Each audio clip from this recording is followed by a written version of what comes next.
Hi YouTube. I'm not gonna say my real name. I'm Area Hart, and I just wanted to make this video on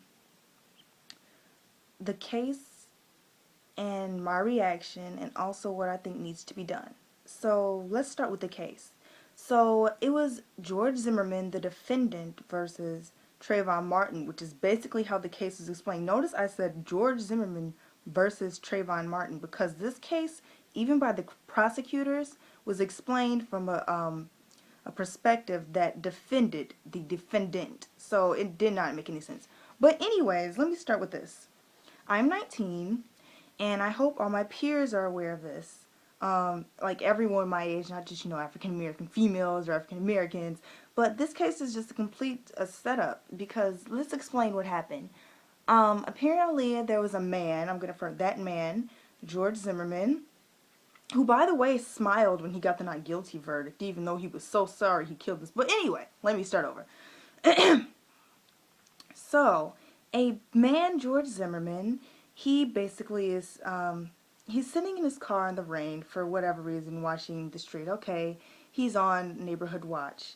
And this young boy, this 17-year-old boy, Trayvon Martin, is walking in a hoodie in the rain with Skittles in his pockets, walking back home. Because, kids don't always have bikes. Maybe they don't always have a car to go home to, or walking wherever he was. In any case, this man thought he looked suspicious because, he's saying he's looking around like any person would when they're, in the rain, walking in the line and make sure nothing's around. Looking around is suspicious. So, he calls the cops and he's like, I see somebody looking suspicious and I don't, and whatever. But in any case, the cop says, don't pursue him, don't follow him, as any person who was scared wouldn't do. However, this person, George Zimmerman, he's like, yeah, all right.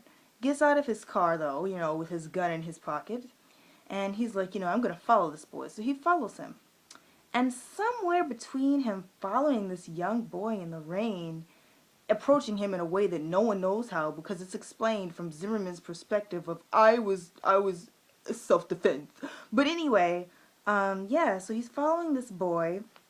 And he's following this boy, and he gets close enough to him apparently to have a fight.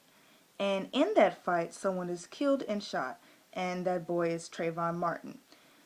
And this sparked a lot of controversy because there were questions about, was Zimmerman in self-defense? Was Trayvon Martin in self-defense? Was it really a crime to kill this boy? Was it, and then in court they tried to say that the 911 call that was evidence, the screeching voice that sounded pubescent was George Zimmerman, which was absolutely false. They tried to explain that that he was fighting for his life, that he was in danger, even though he followed this boy, which is false. And I just couldn't believe they were saying anything. Like, they brought up the weed that supposedly Trayvon Martin smoked, as if a boy smoking weed means he deserves to get killed, he deserves to get pursued, as if he's a danger to residency, which he is walking by because he smokes weed, which, by the way, is not only smoked by whoever, people Trayvon Martin's age, people of Trayvon Martin's color, because clearly we wouldn't have a weed industry if it was only us. It's a lot of people, okay? So anyways, they portrayed all these things, and based on what the defense presented and what the prosecutor didn't really do anything with, this man gets off not guilty, no manslaughter, no second-degree murder.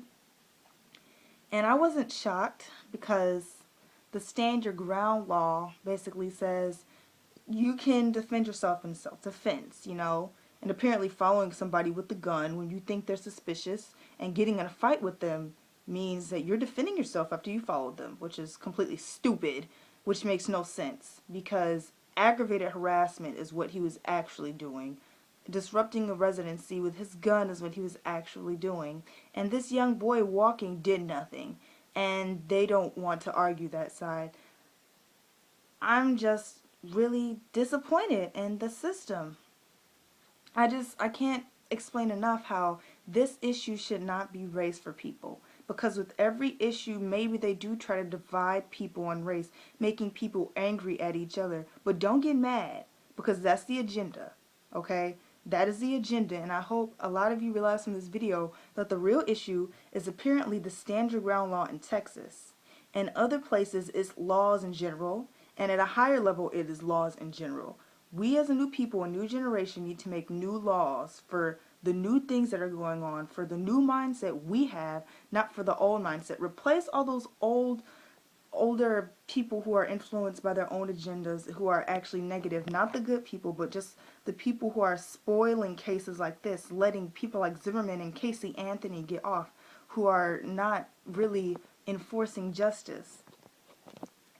So, yeah, I just had to say that about the Zimmerman trial.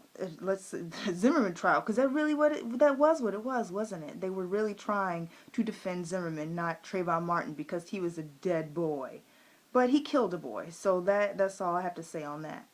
Second of all, I want to say this just opens my eyes, and I hope it opens your eyes, to the fact that our system is very corrupt, to the fact that there are still areas where people, specifically people of color, cannot get away with being innocent, okay? Because I just want to explain how this lady, Marissa Alexander, an African-American woman, her husband broke in her house. She fires a warning signal and gets sent to jail for 20 years because apparently your person breaking in your house is not enough reason to try to scare them away with the gunshot. You just needed to get attacked as a woman to even have anything. And then stop talking about domestic violence cases, because they don't even do anything about that. They don't care about rape, because apparently even people on TV can say if a woman can get raped and respond biologically, it is a sign of it doesn't matter, it's not rape. So let's just remember, this is a problem of power.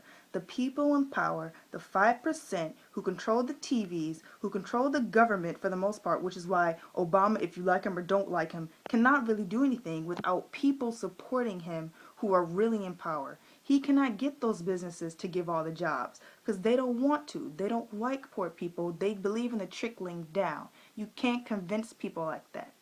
Okay, we need to shift the power, and I mean that as a community. I don't just mean blacks or whites, even though African Americans, we do need some help. We do need to pick ourselves up, and I'm trying to help with that. I need to get more involved in that too. However, I think that as a community, we need to pick ourselves up and stop being blind. 2013, we didn't die in 2012. Why have they kept trying to convince us that we're about to die and it's the end of the world? They want us to shut down? Because I think we should be wide awake like Katy Perry. But anyways, yeah, wake up.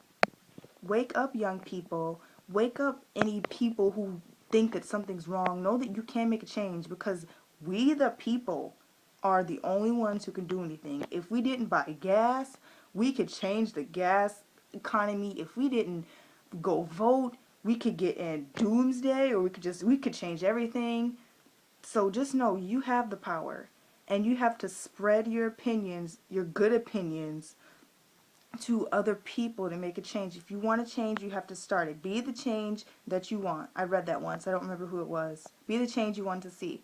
And that's what I'm trying to do with this video. So I hope you guys like this video, and that it sparked something in you to try to make a change. Because I'm going to try on my side, but I can't do it alone. And I don't have a group yet. So hopefully soon we can make changes. And I know a lot of people are negative, they don't think anything can change, but history changes all the time. We can make history anytime. We don't know when the world's going to end, so don't assume that we should just sit and do nothing, because we have time. So with that being said, hope you enjoyed this video and have a great day. Please change.